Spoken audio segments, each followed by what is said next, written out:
I didn't even have all three boxes inside before the radiator started hissing like an angry cat. The place was barely bigger than a storage unit, but it was mine. No more pretending to be part of the Voss family's fake stability. No more staged smiles. No more Maureen's voice dripping with guilt trips. I dropped the last box on the floor and exhaled, my lungs finally unclenching. My name's Russell. I'm 35 now, but this started when I was 34, freshly divorced and finally free. That third floor walk-up in Rogers Park, 280 square feet, linoleum that curled at the edges, one window staring straight at a brick wall, felt like a mansion after living under Corinne's mother's thumb. Quick note, before listening, share which city or country you're watching from. And let's continue. For 6 long years, I'd been helping the family with automatic payments, $7,650 every month. I knew exactly what it was, hush money. Maureen called it support, like I was lucky to be part of their little social empire. Every time I hesitated, she'd drop the line, a real man provides. Corinne just gave me that polished little executive smile like she was in a shareholder meeting. That first night alone, I unpacked my work laptop and thrift store dresser, trying to act like it was normal. Then my phone buzzed. I didn't even have to check the screen. I already knew. Maureen Voss. My stomach dropped like it always did. I picked up. She didn't say hello. The payment's late, she said. My lady's lunch is today. If I don't have that wire by noon, I'll have to talk to people about the kind of man you are. Same routine, new address? I didn't flinch. Maureen, the transfers are done. Call your daughter. She laughed, tight, fake. Divorce doesn't change morality, Russell. It does change my bank account. I paused. Corinne signed the settlement. The debt's hers now. $37.4 million. Not mine. Silence. I thought the call dropped. Then the breathing started, fast, jagged. You tricked us. No judge would allow that. You're destroying a family. I kept my voice flat. It was in the agreement. Plain English. Corinne pushed to sign it fast. Maybe she should have read it. I ended the call. Blocked the number. Then I just sat on the floor against the metal bed frame, lights still off, not celebrating. Just letting the silence settle in for the first time in years. And for once, my hands weren't shaking. My phone lit up again before I even stood up off the floor. Different number this time. I stared at it for a second, already knowing who it was, then answered without moving.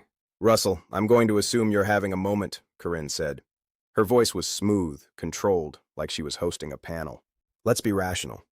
How do you plan to fix this? I let out a slow breath and leaned my head back against the bed frame.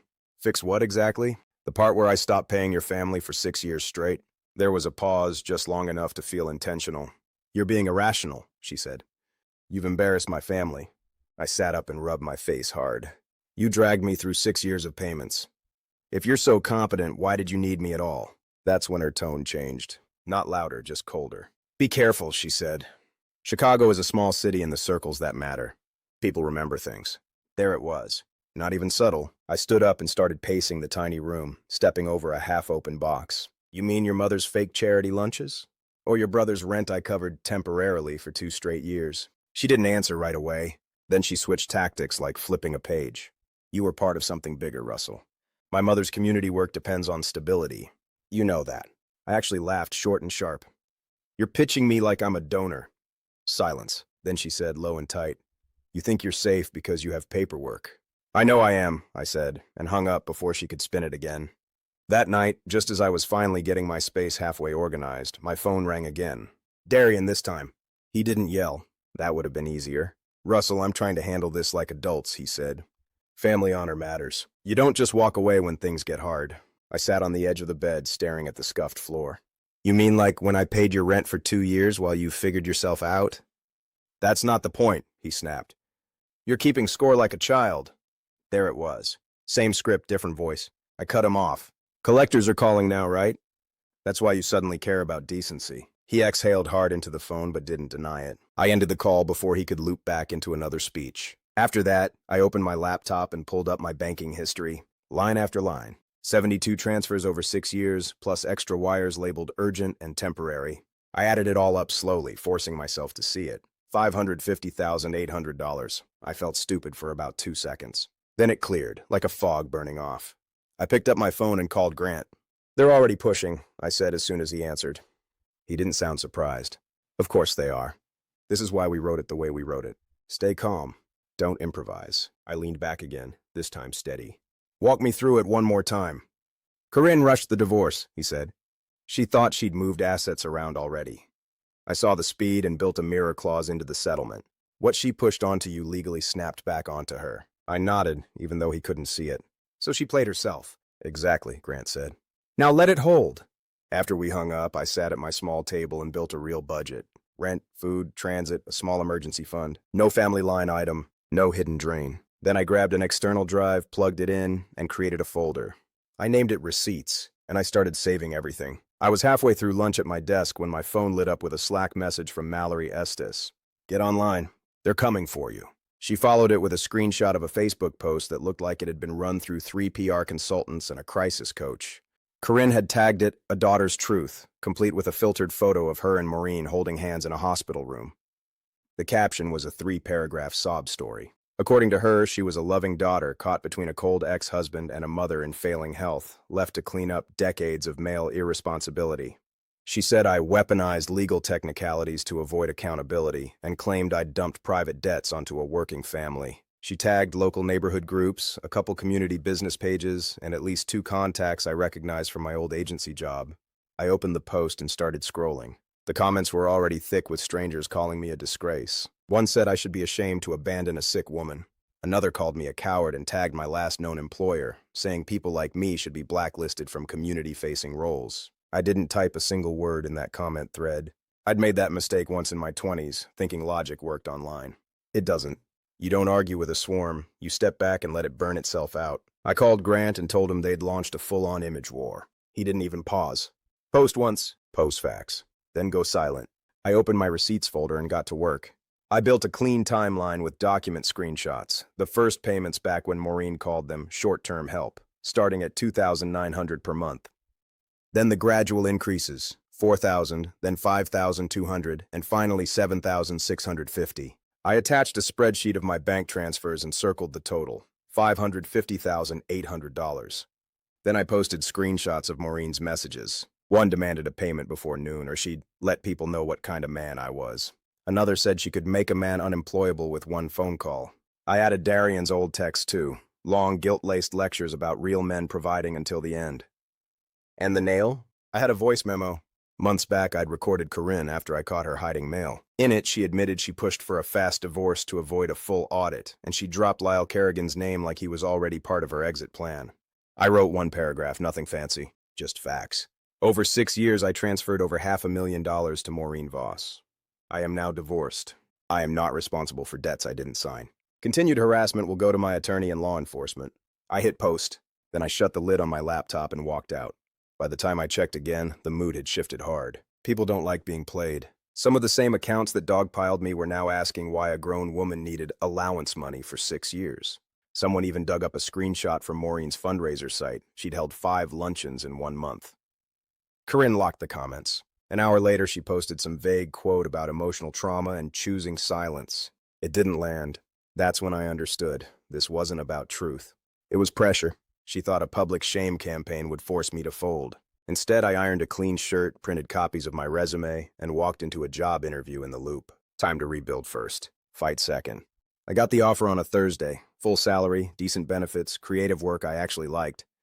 It felt like someone had finally handed me a clean start. No questions about my divorce, no hint of Corinne's family drama, just people who cared about output and deadlines. I started sleeping better.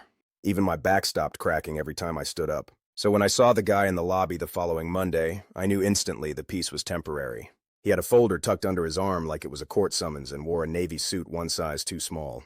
His shoes clicked too fast across the tile. He spotted me coming in and smiled like we'd already met. "Mr. McConnell," he said, stepping into my path near the mailboxes. "I'm Hollis Brandt, legal counsel for Venture Recovery Partners. I'm here regarding shared financial responsibility related to Maureen Voss." I didn't shake his hand. He flipped open the folder like he was unveiling a magic trick. "We finally located you. We'd like to resolve this quickly and discreetly. These debts were incurred during marriage, so you may have partial liability depending on state interpretations." He was calm, almost friendly, like this was just neighborly advice. I kept my tone even. "You're standing in the wrong building, Mr. Brandt. You want to talk debts, you can call Corinne. She inherited the paperwork and the problem."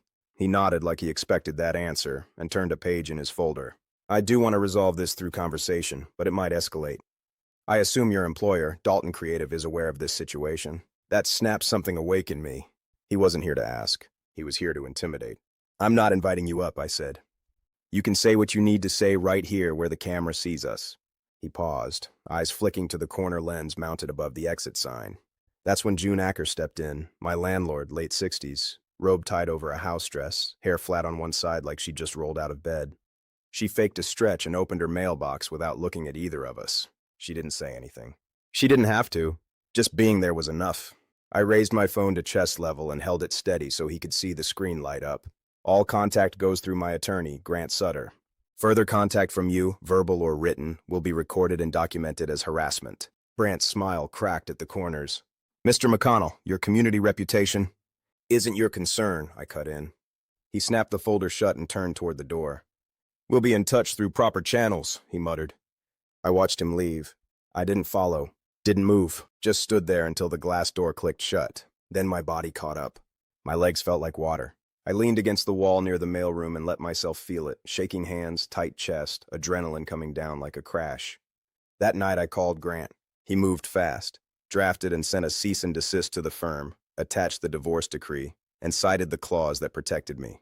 He copied their legal department directly and demanded no further contact without court order. Then he told me something else. Keep your routines boring for a while. Predictable is safer. I listened. The next morning at work, I pulled my manager aside. Told him plain and simple. I had a family legal situation, I had counsel, and if anything came through human resources, I'd already filed a paper trail. He nodded once and thanked me for the heads up. Didn't ask for details. That's when I knew I'd landed somewhere sane. That weekend I bought a doorbell camera and 2 new deadbolts. Not because I was scared, because I finally understood the rules. They weren't going to stop out of decency, so I'd stop them with paper, locks, and light. The envelope looked like something from a utility company. Thick paper, block font, no return address. Inside was a letter inviting me to community mediation at a center on the north side. Not court. Just enough formality to sound important. Maureen had filed a complaint through some neighborhood advisory board claiming I'd violated family ethics and triggered a health crisis. Grant read it with a grim smile. It's a setup. They're playing old-school shame theater. They want you cornered in a room full of gray-haired gatekeepers who still think a man should pay because he wore a ring once. He warned me not to underestimate it. These boards aren't legal, but they still have influence, especially if they think you're the heartless ex who left an old woman to die. We showed up on a Monday morning.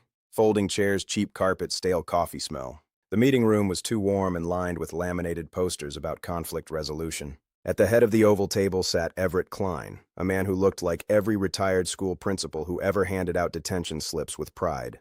To his left, a woman named Nadine Cho typed fast, sharp eyes barely blinking. Maureen entered 5 minutes later, walking slowly, dressed like someone halfway through mourning. Gray cardigan, no jewelry, patch on her temple like she'd just been through war. Darian walked beside her like personal security.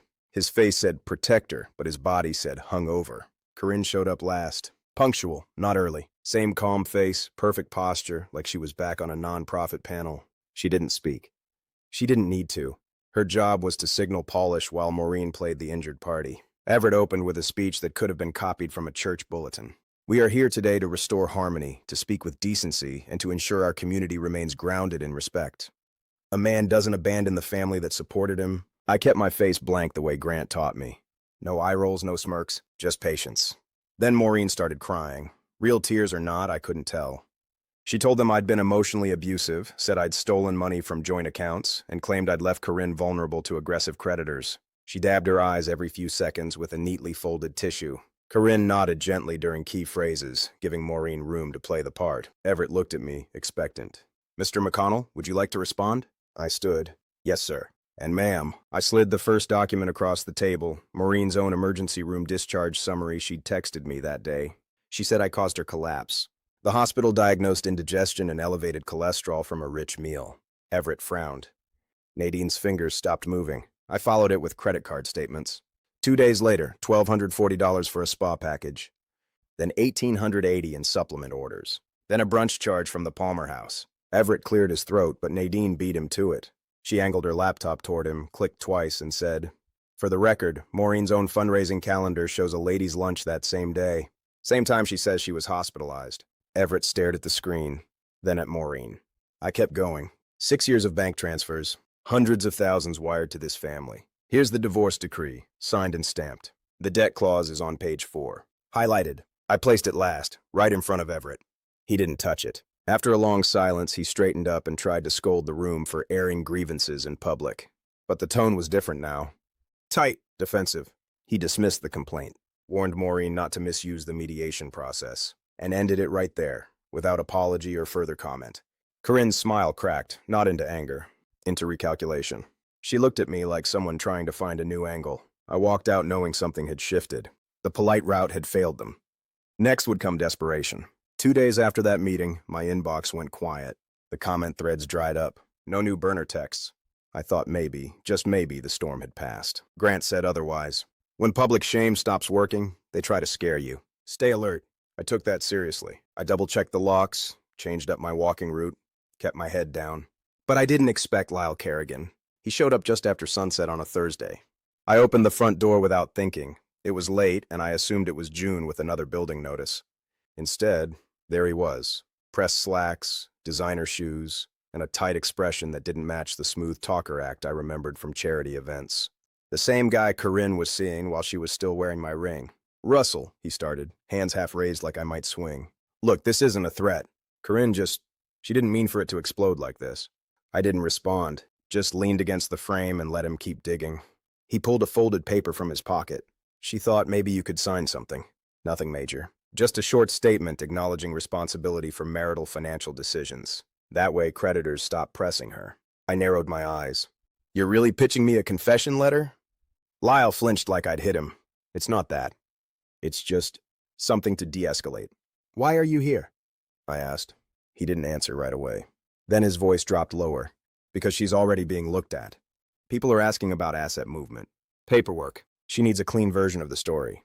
Something she can show. A scapegoat, I said. He didn't argue. I didn't touch him. Didn't raise my voice.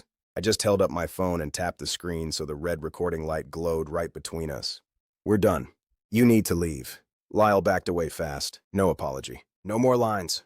Just turned and disappeared down the stairs like a man who realized he stepped into the wrong fire.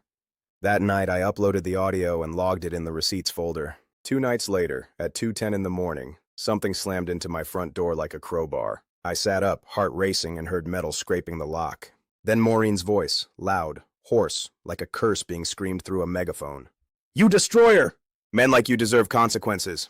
I crept to the peephole and looked through. She was out there in a coat over pajamas, holding a pry bar in one hand and a plastic gas can in the other. Her face was blank, steady, focused. Nothing about her was frail. She wasn't posturing. She was ready to turn my apartment into a headline. I called 911 with one hand and my building's security line with the other. June must have heard the noise. She was already in the hallway in slippers and a sweatshirt yelling, "Back off, Maureen!" I'm calling the cops, too. I kept the lights off and filmed through the peephole. The smell of gas was already leaking through the bottom crack of the door. Police showed up fast. 3 officers. They pulled Maureen back while she screamed my name like it was a hymn and a threat rolled into one. They took the gas can, cuffed her on the floor, and dragged her out. The next morning, Grant filed for an expanded restraining order. Maureen, Corinne, and Darian, covered under one umbrella now. He also kicked off a civil case for harassment, using everything we had. Later, when the police report came in, I saw Maureen's quote in print.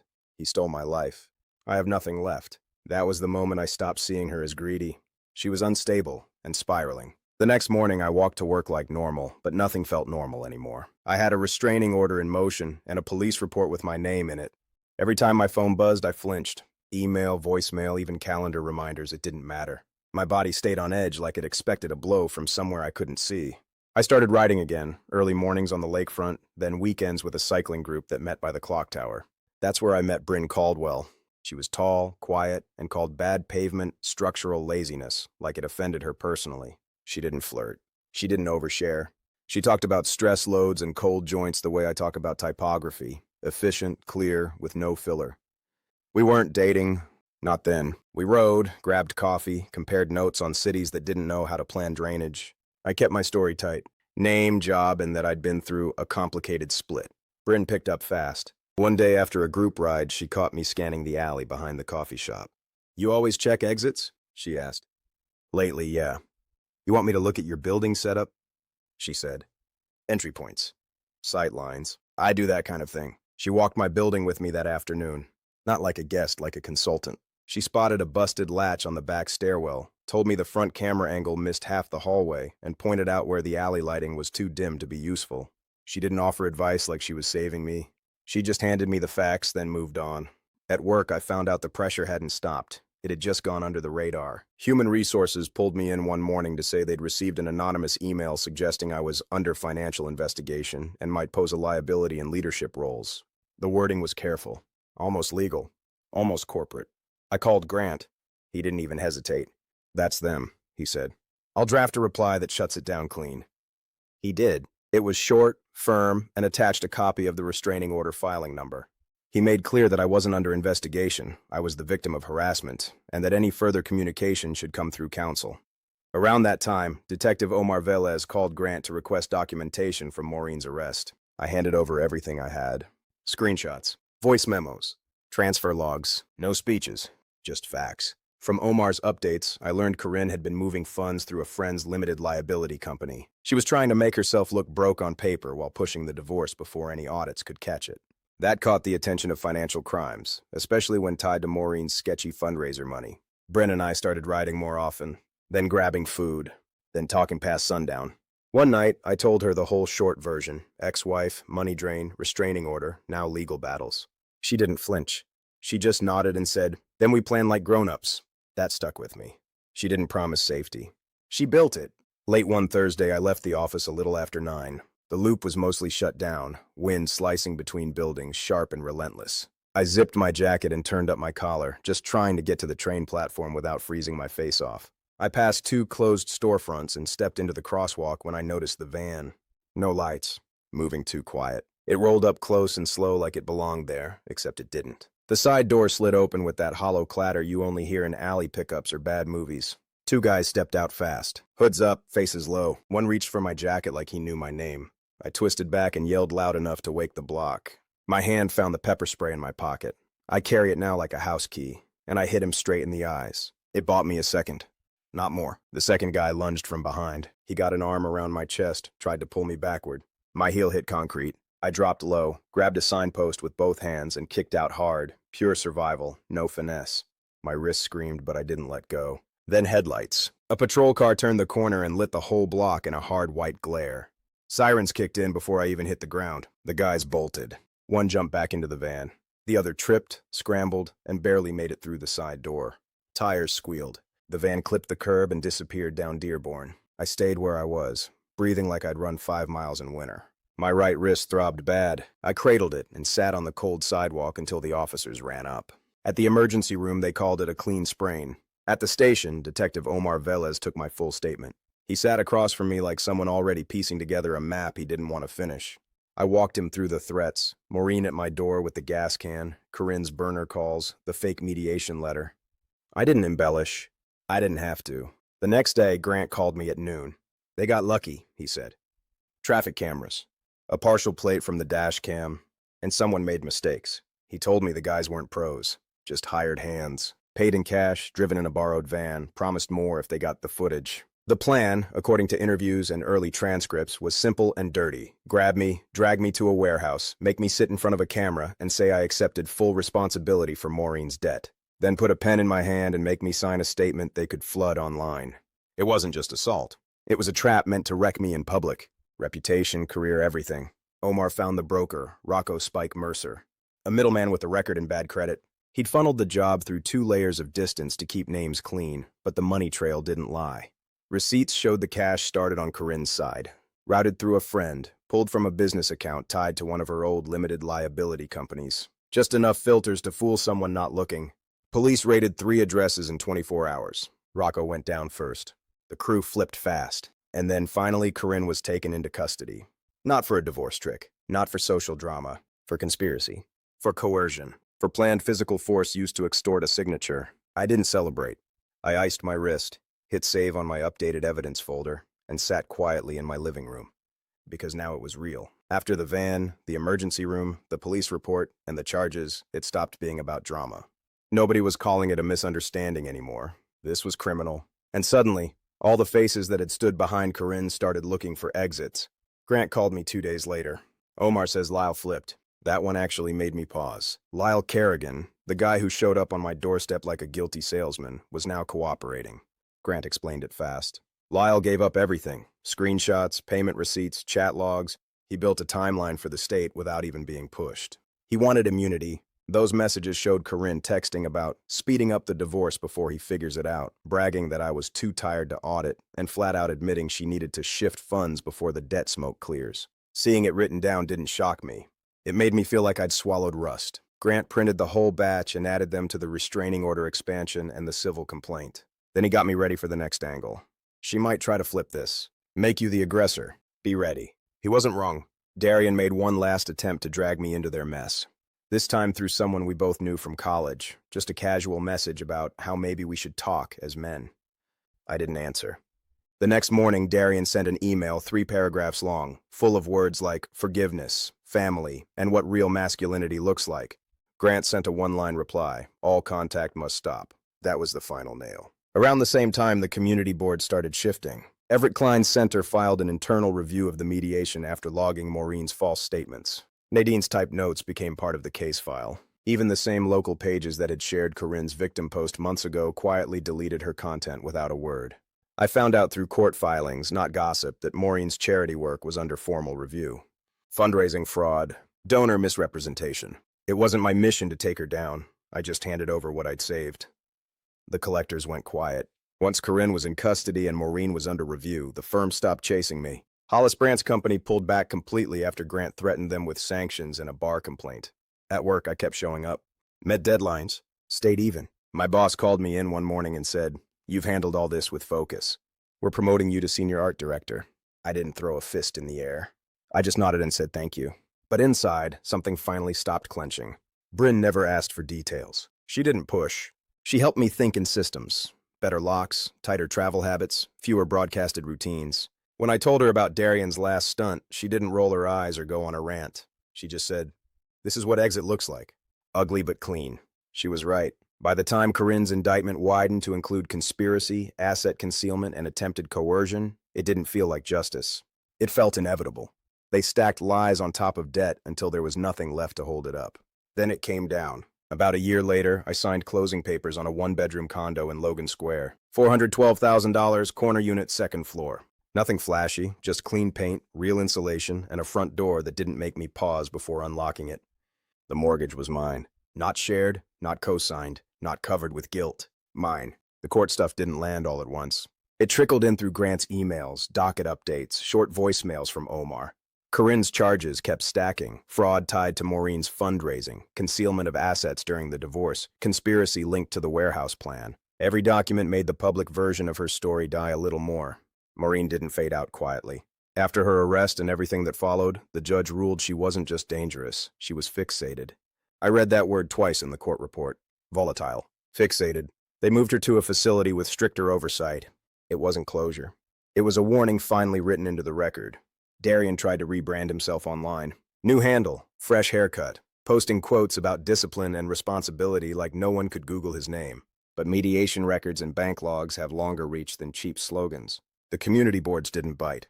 People remembered Lyle kept doing what Lyle does, saving himself. He offered up everything he could before anyone even asked. Emails, timelines, context. When Omar mentioned it, I didn't feel any satisfaction. Just fatigue. A guy like that only moves toward the safest door. That's not cooperation, it's instinct. Grant helped me finish the last of the civil filings. Harassment, defamation, reimbursement for attorney fees. We weren't chasing a payout. The point was clarity. You come at me like I'm a wallet again, you pay real consequences. And the part that mattered most, I stopped shielding their reputation. Every time they tried to shape a narrative, I dropped receipts. Time-stamped. Verified. Boring, but impossible to spin. No drama, just the truth they couldn't spin. One Sunday night, I plugged in the old external drive and opened the folder, labeled Receipts, still in all caps. It had everything: transfer logs, court scans, screenshots, audio files. 6 years of my life boiled down to one directory. I copied the most critical pieces into Grant's secure archive. Then I deleted my personal copy, not because I was letting them off the hook, but because I didn't want the weight of it inside my home anymore. Let the courts keep it. I was done carrying it. Bryn came by an hour later with a bag of Thai food and a small metal toolbox. She checked the lock alignment on the front door without me asking, tightened a hinge on the coat closet. Then she sat beside me, steady and practical, like that was enough. I didn't ask her to fix me. I didn't ask her for anything. I just let her be close. And for once that felt normal, like I could exist without proving I deserved to. Hold up for a second. Can I ask you something personal? If someone who once felt like family tried to shame you into paying for their mess, would you cut them off cold or keep feeding it just to keep the peace? If you've got the hype feature, tap hype to support this video and help it reach more people, then please subscribe and like. It's huge for us in only one click. And drop a comment, even good story, or tell me what you'd do.